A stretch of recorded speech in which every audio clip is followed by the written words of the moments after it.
All right, top of the morning, goons and mutants. No time for fancy intros, maybe even background music and all that jazz. What I have here is a super snazzy decoder ring for you DSL 201 techs out there, because there's no good place to find consolidated information about the wiring of the power amp, at least with respect to the power transformer secondary. So here you go at the end of this video. Hope this finds you well. Derek, I can't even tell you what happened last night or yesterday. The entirety of yesterday into this morning. You see that little rat's nest in there. I'm going to clean it up. And then that noise you hear in the background is your amp fully cranked up. So I'll just turn it off now, and I just want to validate that I have appropriately biased your tubes to 250 milliamps. You're good to go. Let's get that off. All right. So my phone is running out of storage space, and that's what I use to capture these videos, obviously, and I was getting a warning in the middle of capturing such a video. So I decided just to quickly and indiscriminately delete a bunch of videos from my phone that had already been converted into YouTube posts. So long story short, I accidentally captured in the deletion process one of the videos that detailed where every single one of these leads go from the output and power transformers. Some of you probably know where I'm going with this, but I'm just going to go there anyway. There is no resource available online for this amp that covers the power amp. Now, if you want the schematic, sure, you might be able to see some of the low voltage supply well after the power transformer, which would be on an entirely separate page. You might see some of the low voltage supply, including, and bear in mind that BR1 is not the main bridge rectifier for the high voltage. No, it's not. It's for the DC supply for the preamp heaters. The power amp runs off of AC as usual. So that forced me to painstakingly sort out each and every single one of the wires from the secondary and even the primary, because guess what? You're not getting anything off of that secondary unless you have a bare minimum amount of these things connected to the board, and I had to sort through that. The last phase of the repair before this one, I had finally gotten, and you want to talk about perilous, imagine hooking up the high voltage supply through the low voltage spade lug connectors over here. What would happen? Catastrophic. So I finally got the LEDs up and running for the low voltage supply, but as it turned out, what I had measured was conflated with what was coming off of the traditional AC heater winding off of the power transformer. So once I switched those back, everything sprang to life without any smoke or such.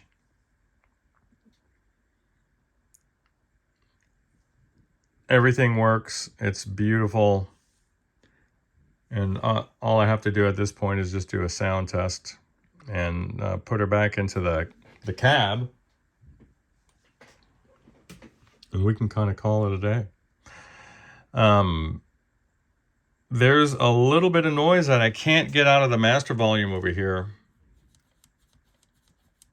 but you know what? That's okay. I'll make another run at it, and that's okay with me. I feel good.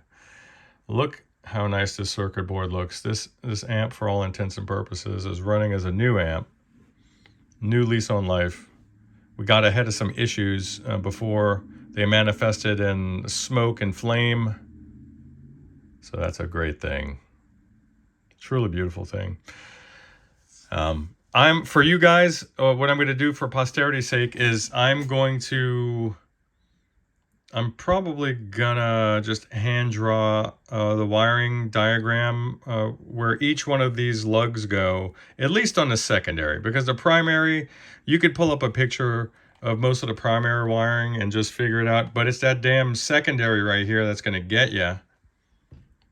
So I'll post up something for you guys out there, just so there's a resource for any other techs that may have to face one of these amps head on. And I know in the back of my mind, I just had this thought occur to me that, well, what about the 4-tube version? Isn't there a wiring diagram or a schematic that covers a power amp in the 40-watt version? I don't know, and I don't think so, because I made a cursory look and I didn't see it. So there you go. A very unprofessional and impromptu video as I haul buns out of the house to go to Costco. It's just one of those days, but man, I'm happy that we got something done. Let's just celebrate the little wins, shall we? So there you have it. Oh, and by the way, don't forget you have a little fuse down there, F3, on the auxiliary supply. It's all low voltage stuff, isn't it? Yes. Your heater supply will be going through here, obviously through the high amperage rated fuse. So the red will go there. All the pictures online show the black one going there. Your red will go there through the fuse. There's the black connection there. I'm just gonna, am I doing this right now? Just partially. This pair will go to the AC heater supply right here. These guys down here, this would be the first two up there. You see them wiggling?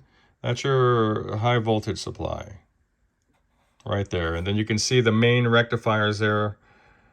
If you ever get confused, you know it's going to go by a load number D, D1, D2. There it is, 3 and 4.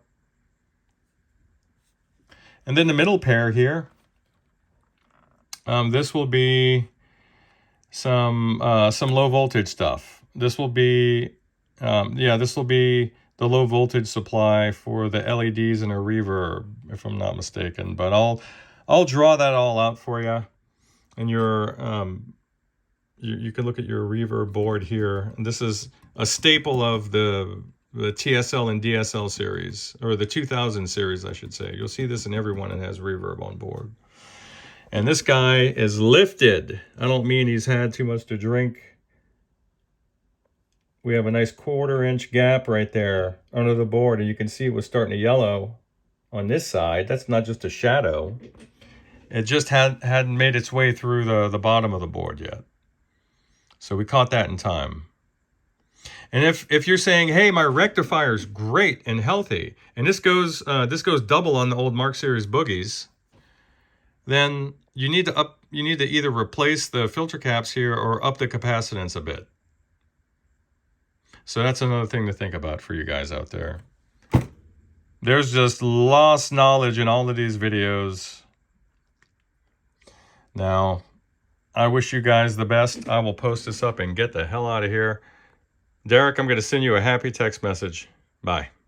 All right, I'm going to put this in portrait mode for you goons and mutants out there who need it. And pardon the handwriting, my injured hand is my dominant/writing hand. So this is for the 201. Your mileage may vary on any other version or international power transformer. This is for the U.S. domestic market. Don't worry about any of this other stuff. The power transformer, this is the front end of the amp facing the control panel. This is facing the rear. And then you can see here how this directly translates. You have the color code, and then you have the spade lug connector designation as well.